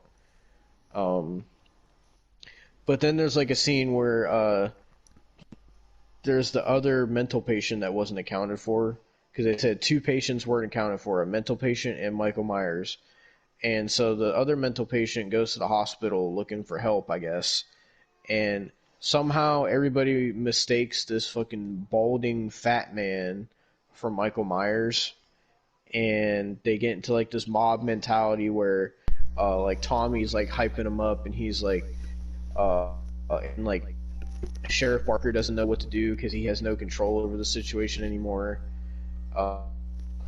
Which they don't do much with Sheriff Barker in this movie either. Which as many characters as they killed in this movie, which we'll get to, like it makes me think they're gonna do something with Sheriff Barker in this movie, like because they haven't done anything with him in 2018 or this movie, so they're gonna have to do something with Barker in the third movie. But so like Tommy's hyping him up, and he's like, Michael Myers has terrorized this town for 40 years, and he's out there doing it again. He's saying the whole thing of evil dies tonight, and they were like chanting it as a mob. And then like everybody sees the mental patient, and some dumbass is like, "Oh my God, it's Michael Myers!" And then the whole mob just goes after him, and he's obviously running away because he's a mental patient and like doesn't understand what's going on. He's just scared, and so like Tommy and Karen end up finding out that that's not Michael, and they're trying to tell and Laurie as well, and they're all trying to like tell the crowd like that's not him. And then this fucking asshole doctor, like this is after Laurie finds out Michael's still alive as well, because she tries to get up out of bed and she injects herself with a shot, and she's all ready to go fight Michael till the end. And then Karen's like telling her, no, you can't do that. And at the same time, they also got a hunt going on for Michael where Lindsay and Marion and Allison and Cameron and Lonnie are all like going in their own like mob groups to find Michael and fight him and kill him. And Tommy stayed at the hospital, so Karen's already like pissed that Allison didn't listen to her, and then now Laurie's trying to fucking with a fucking like stab wound injury, trying to go out there and fight Michael, and Karen's just like, nah, you're not fucking doing that. And this asshole doctor just fucking full blown like Shinsuke Nakamura knees Laurie in the gut, causing her wound to bust open, and she's bleeding everywhere. I don't know why the fucking doctor did it. He did like a fucking Kevin Nash kitchen sink knee right to the gut. I don't know why. And they also showed like the mob was like tearing each other apart trying to kill who they thought was Michael Myers. And they even bring up the line of like, Michael has fucked with this town so bad that he's turning us against each other. And they drive the mental patient to suicide. Yeah, because he's terrified, and he knows that they're gonna kill him when they find him, because they think he's Michael Myers. And we also seen in the 2018 film that Michael has some sort of like not control, but he has some sort of like scare tactic over the mental patients because of how they react when he's around and shit. And so like the mental patient was thinking like oh my god, like they think I'm Michael, they're gonna kill me, like no questions asked, so I'm pretty much fucked. And like Karen tries to help him out, but he just fucking busts the window out and jumps out before the mob can get him. And then he like they show him they don't cut nothing, they just show him splat right on the fucking ground, like brains everywhere and everything. Yeah. And like everybody's like, oh my god, it's not Michael, what have we done, and this and that. And like their excuse for thinking it was Michael's like, oh well, Michael's always worn a mask, so we don't know what he looks like. Yeah, but he doesn't look like the fucking Penguin. He doesn't like he doesn't look like fucking Danny DeVito. Like I don't understand, like it's fucking dumb. But that aspect was kind of dumb, how they would think that. But like then after that is where they're like we have to stop Michael, he's like turning us against each other and shit. And so Tommy's like gathering anybody and everybody he can to like band together to fight Michael. And then we see the scene where what the fuck is her name? Lindsay, Marion, and the nurse and the doctor from earlier are all driving in the car by like a park. And well, actually, there's another scene before that. We see the Myers house, and there's a gay couple that lives there called Big John and Lil John. I'm not talking about the rapper Lil John that goes, yeah! Not that one. But they show that this gay couple lives in the Myers house, and they know that they live in the Myers house. And I don't really understand why they would live in the Myers house. But these kids play a prank on them for Halloween, and then they scare the kids with the story of the Myers house. But then this ties into the scene I was about to talk about, where they get to the park and they see those same kids that played a prank on the gay couple. They're sitting on the swing, and also these kids had the Halloween 3 masks on as well, the Silver Shamrock ones, which I thought was a nice little reference. I don't know if they were the same kids from 2018 that had the masks on, where Laura's like, go home, get inside. I don't know, because they also had the same masks on. But, so they are asking, Lindsay's asking the kids, like, what are you doing out here? It's not safe. Go home. And they're like, oh, this man in a what the fuck did they call it? I don't think it was a man in a white mask. They said, yeah. They said something like that, and they're like, oh, he's playing hide and seek with us. He keeps looking at us. And they're like, oh, there he is now. And then we see Michael. And they also said they're waiting for their friend to get back that has like the skull mask on from Halloween 3. And we see when they say, there he is right now, and they show Michael, he's standing there, and he has what we think is the kid's mask, but in reality, it's the kid's fucking head chopped off. And then, like, the kids are like, wait, why does he have whatever the kid's name was, mask? And then they see the blood, and they're like, oh, shit. And, Lindsay's like, go home now, run. And then Michael throws the head at the car. Yeah, Michael was like so badass. Like, there's a whole scene with like the car where like Marion shoots at Michael, and she ends up running out of bullets, and she like what she thinks is her last shot, she's like, Michael like opens the door, and she's like, this one's for Dr. Loomis. And meanwhile, Lindsay's trying to like gather bricks in like a pillowcase to hit Michael with.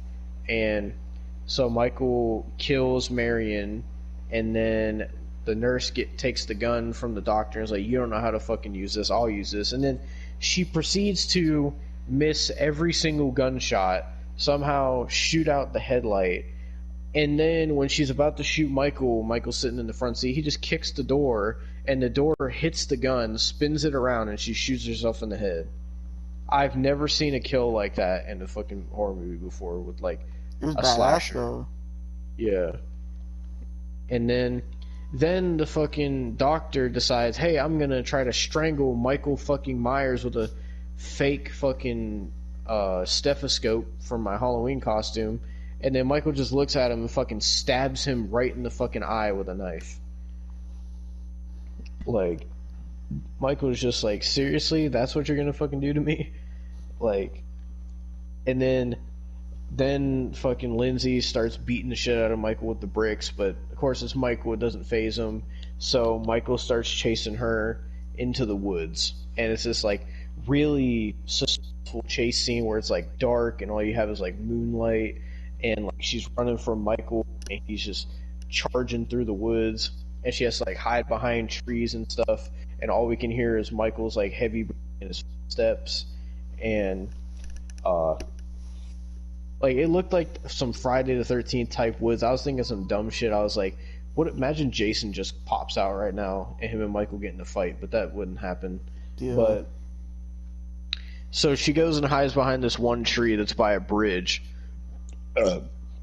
Holy fuck, I got heartburn right now. But she's like laying there, she's trying to like cover her mouth so she doesn't like make any noise, and like Michael's like looking around right by her, and it's a really tense, suspenseful scene. And so Michael walks away from, or I guess he just lost her, and she's just laying there. It was a really fucking suspenseful scene. Like, the suspense in this movie was really great. They also show like flashbacks of the other characters. Like, they showed for Brackett, when he talked about how Michael killed his daughter 40 years ago.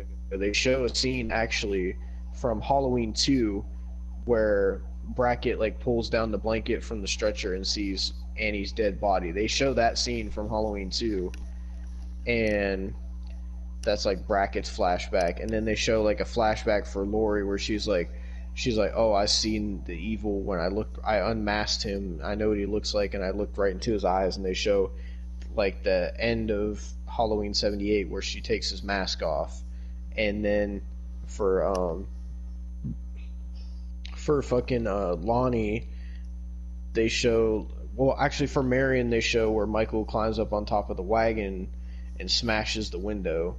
And then they show for Lonnie the flashback scene from earlier in the movie, and I like how they tied in the flashbacks in this movie into the 78, and it actually fit very well. Like, it seemed like it was from the same movie. And so there was like the flashbacks with those characters, and obviously you had the Hawkins flashback where we find out that Hawkins, like, Michael could have actually been dead, but Hawkins is the reason that Michael is still alive. And like, Laurie blames her. The reason in the last movie she was saying like, Michael's been waiting for me, I've been waiting for him, and she thinks that Michael was obsessed with her, because she didn't know that Dr. Sartain, this is how they explain that it makes sense, that Dr. Sartain became way more obsessed than Loomis did, and that Dr. Sartain was so obsessed with Michael that he wanted to know what it was like to be Michael. He wanted to know what it was like to see Michael and Laurie interact in person. And that's why the whole Sartain twist happened, and that's why he took Michael to Laurie's house. So meanwhile, Laurie was thinking that it was her that he was after, because she figured it was like a I'm the one that got away type thing. But what it actually was just coincidence. And so, and she's like blaming herself for all Michael's done, and then Hawkins is like, no, it's not your fault, it's my fault. And then it shows another flashback of like where Loomis was going to execute Michael. He was going to shoot him in the back of the head and kill him, but Hawkins moves and he knocks the gun out of Loomis's hand before he can shoot Michael, because for whatever reason Hawkins didn't think that was the right thing to do, and he was like a young, like, dumb officer. And so he blames himself for it, and they're both telling each other like, no, it's not your fault, Michael's pure evil or whatever. Like, I really like all the characters in this movie. I don't think there was a single bad character in this movie. There wasn't really an annoying character in this movie. I really like the characters. But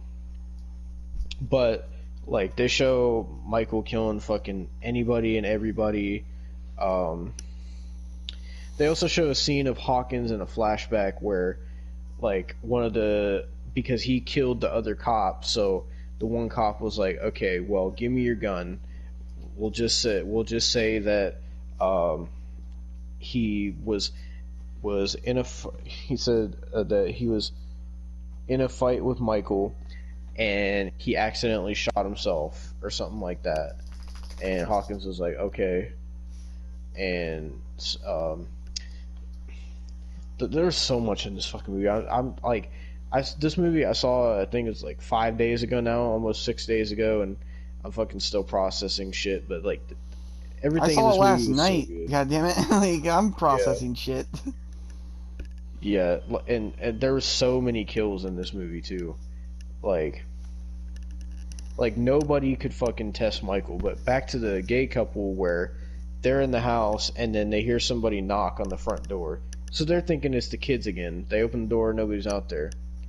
and then somebody knocks on the back door, and they're like, okay, they're coming to the back door, but the back door, they see the back door is open, and there's like blood on the wall, and I think it was like Little John who was like, whoever the fuck is knocking, it's not a kid, and he's in our house. And then they hear him upstairs, and Big John goes upstairs, and they both have it on him, and like Big John walks into the room, Michael kills him, which leads Little John upstairs, and he goes into like the room that used to be Judah's room, and he sees Big John's dead body, and then he sees Michael, and he's like, Michael, you've come home.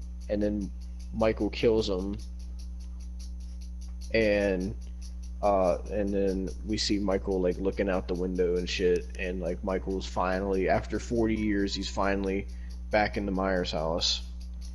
And so that's how the gay couple dies in the movie. Then we see Lonnie, Allison, and Cameron go to the Myers house, and Lonnie, for whatever reason, tells them, oh, you guys stay in the car, I'm gonna go in myself and deal with this, for whatever reason. And like Cameron's telling him no, but Lonnie's just like, no, I have to do this by myself. So he goes in, and then they hear something, and they immediately get out of the car, guns blazing. They go up to the door, go in the house, and it's dark, and they see a glow coming from the closet. They open it, and it's a jack-o'-lantern, and it was just Michael fucking with them. And so then they hear something upstairs. They go upstairs, and they find the gay couple's dead bodies, but then Cameron goes off by himself, and he ends up finding Lonnie's body stuffed into the into like the little door that goes into the attic. Like Lonnie got fucked up, and Yeah. then we see Michael. Michael.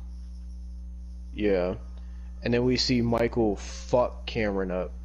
Like Cameron tries to pull some like Brady Halloween 4 shit, but Michael's just like nah, and Michael absolutely fucks him up. And then Allison tries to help, and fucking Allison ends up falling down the stairs and breaking her leg.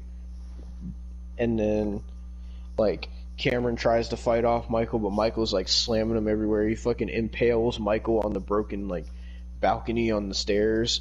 I mean, he impales Cameron on the broken balcony of the stairs, and then like he's fucking up Cameron so bad, and Allison's just like pleading with him like, no, no, and she's like, come get me, Michael. And usually that works with Michael, but so Michael, being a fucking dick, starts walking down the stairs, and we see Cameron's like half dead, but he's still alive.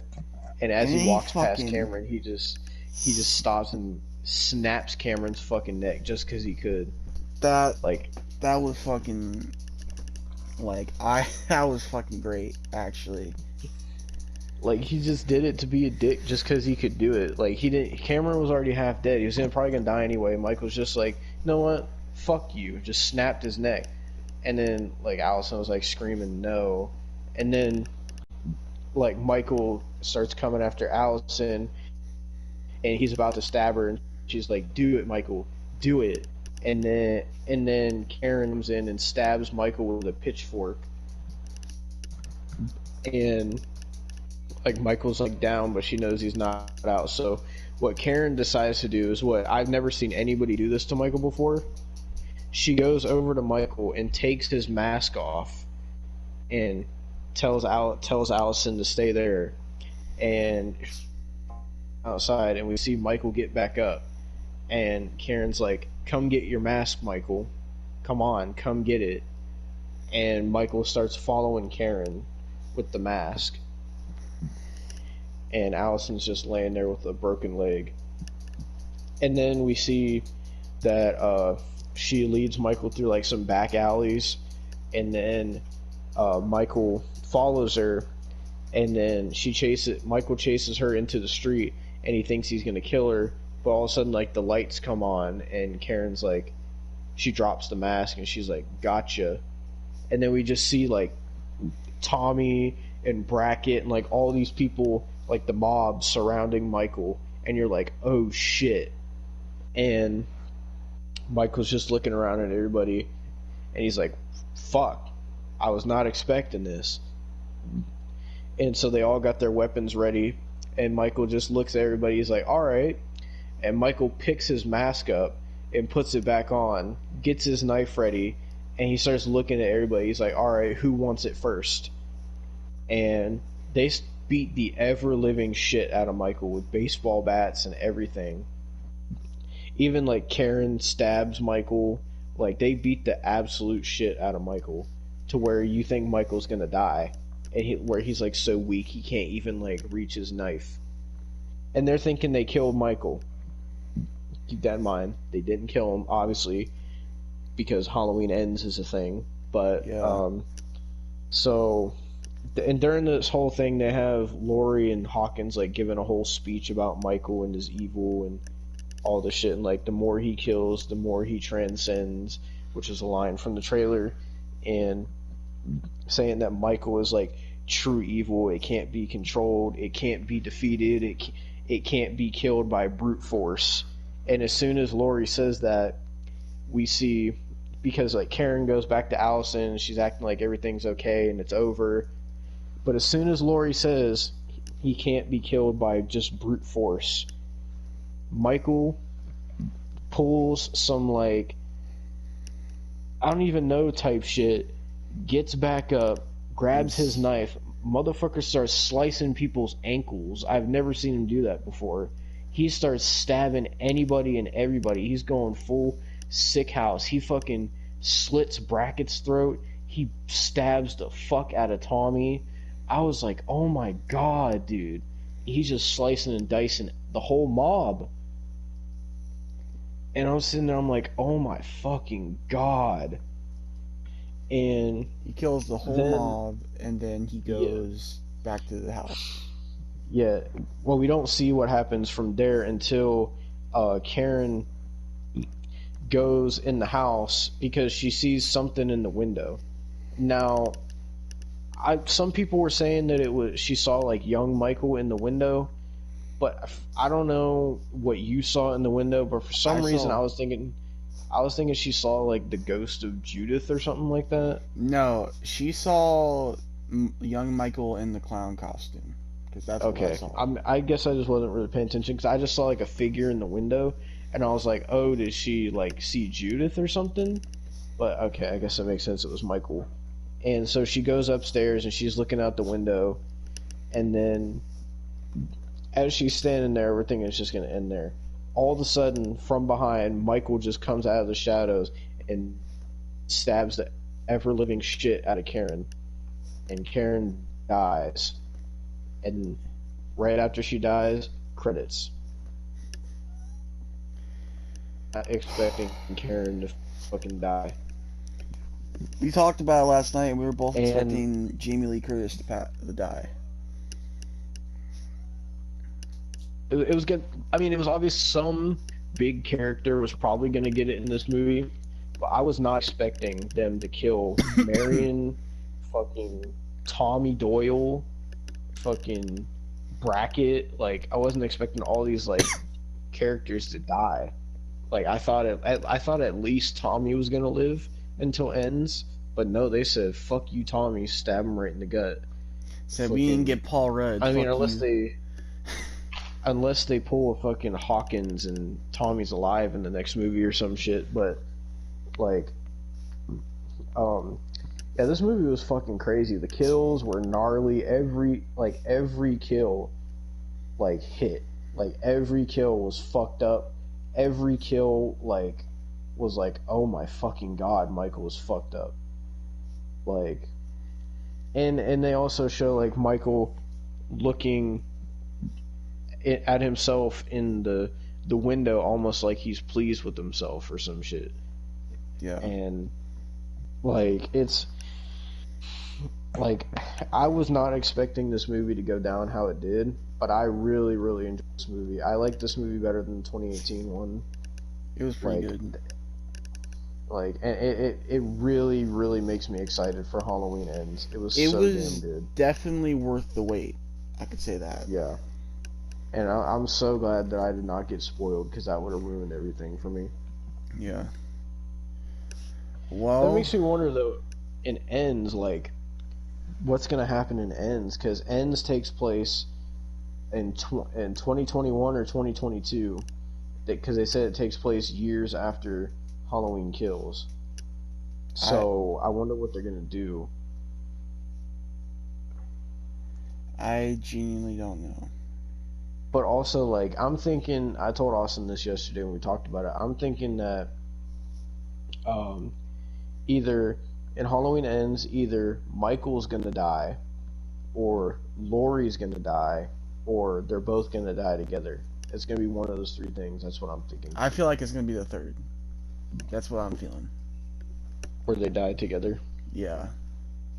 Because, I mean, if you're calling it Halloween Ends, then it has to end. The thing Like, is, I don't think they're gonna kill off. Like, I don't think they're not gonna kill off Michael. Because if that is the definitive end to the series, Michael has to die in my eyes. Yeah. It's really going to be interesting, but we gotta wait. We gotta wait a whole nother year for that. It's crazy to think if we wouldn't have had COVID, we would be talking about Halloween Ends right now, Yeah. like in this movie, because this year was supposed to be when Ends came out, but because of all the delays, Kills got pushed to this year and Ends is next year. So we gotta wait a whole nother year for another Halloween movie. But I'm fucking excited. I'm loving horror right now because we just got Halloween Kills, which was amazing. We got Candyman, which Austin said was good.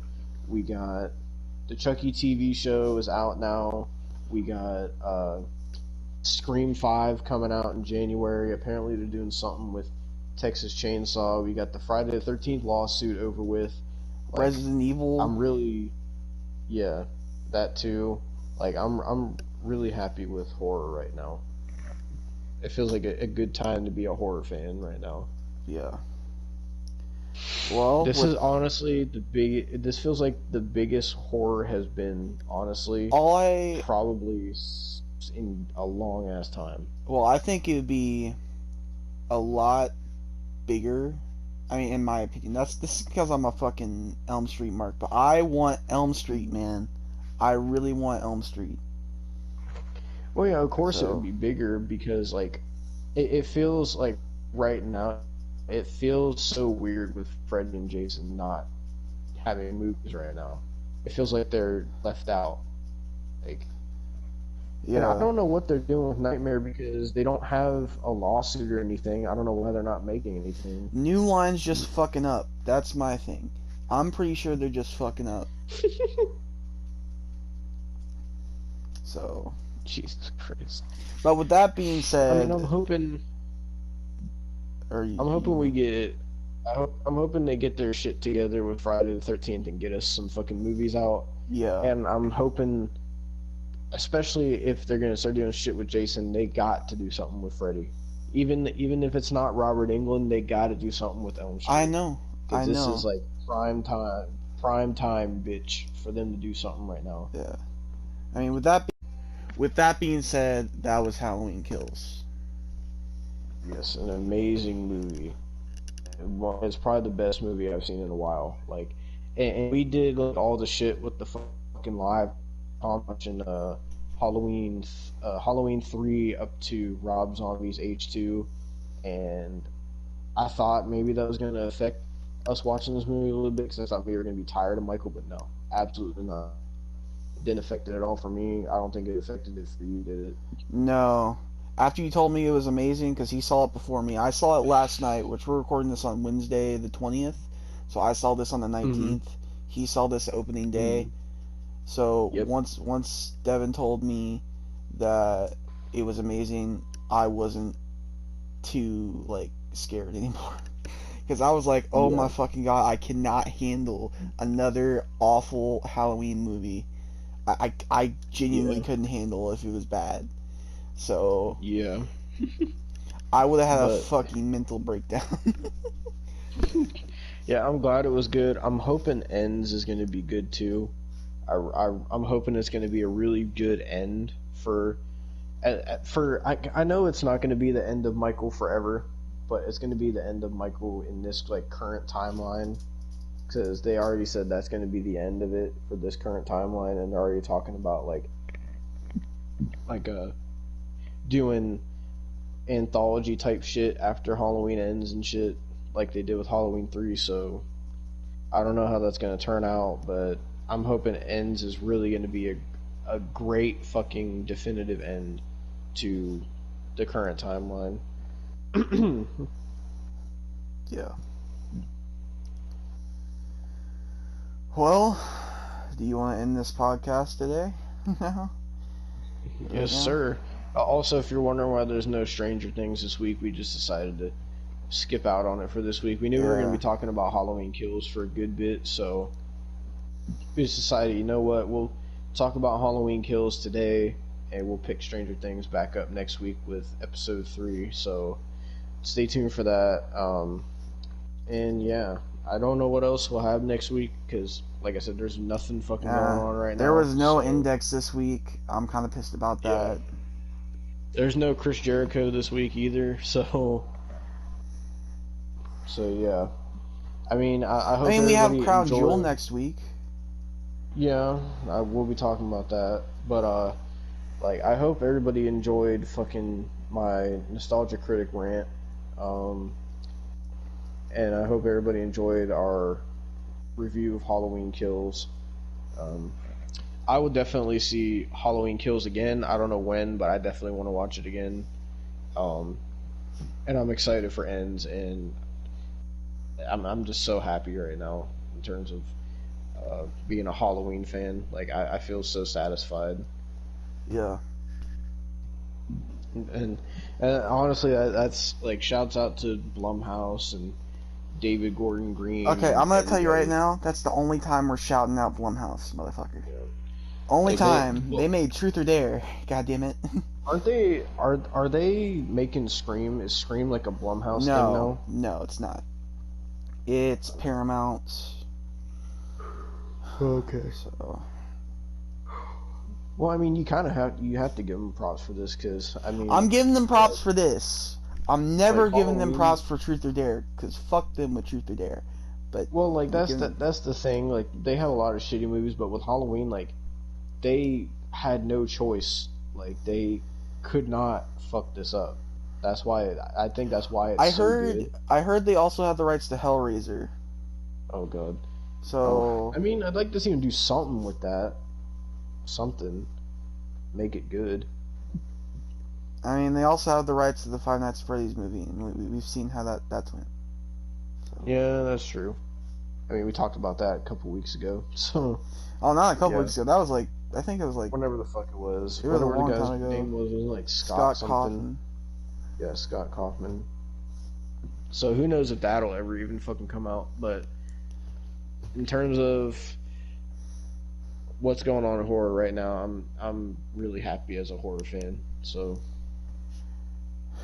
Well, we'll see you guys next week with episode 25. Yes, sir. The 25th anniversary of the podcast. That was fun. I don't have anything special that I want to put on the show that I can think of anyway. Maybe I'll think of something special for 25. I can't really think of anything right now. But I don't know. But we'll see you guys next time. What the fuck, sir. And peace. See you next time, bitches. And fuck you, DougWalker.